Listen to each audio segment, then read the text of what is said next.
Jai Gurudev, Sadhvi, Kakoli ji. It is a privilege to speak with you today. Could you start by sharing your journey of devotion to Gurudev, His Holiness Shri Shri Ravi Shankar ji? Jai Gurudev, it is my pleasure. My journey began quite unexpectedly. Initially, I was involved in spiritual practices, but it wasn't until I attended an Art of Living course that my life took a profound turn. The techniques and wisdom I encountered there brought immense peace and clarity, leading me to Gurudev.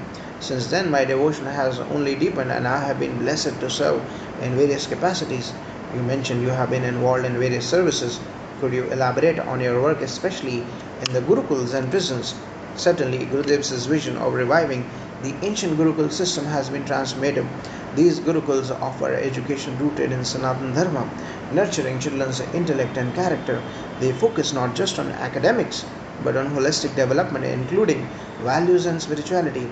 As for the prison courses, they are truly unique. When we conduct these courses, we see remarkable transformations. Prisoners who are often filled with anger, guilt, and hopelessness find solace and a new direction in life through Gurudev's teachings. There is one story that stands out. A long term inmate told me with tears of gratitude that the practices helped him find inner freedom long before his legal freedom was granted. That's very touching. Could you share more about your experiences in the women's prisons? Yes, working with women in prisons has been profoundly moving.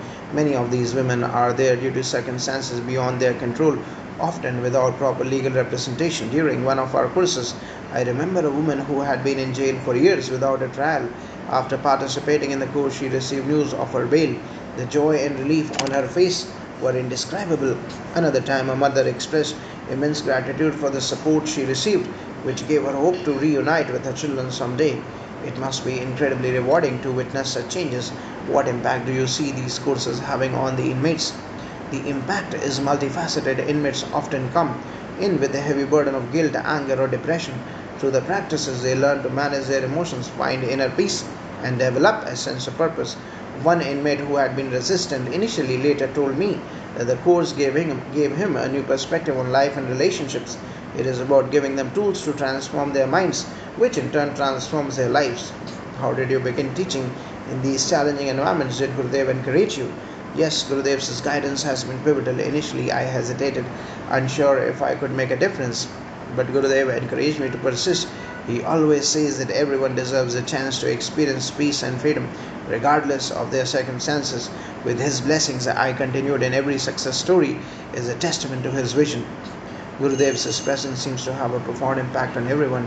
Do you have any personal memorable moments with him? Oh, there are many. One particularly memorable moment was during a large satsang in Durgapur in 2003. It was my first meeting and seeing Gurudev in person.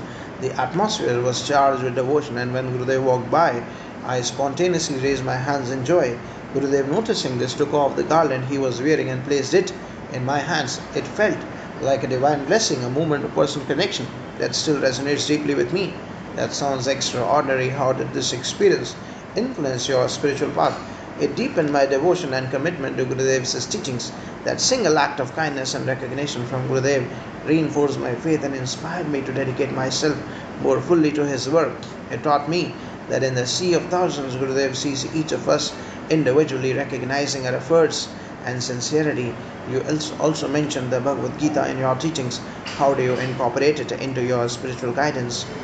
The Bhagavad Gita is a profound source of wisdom.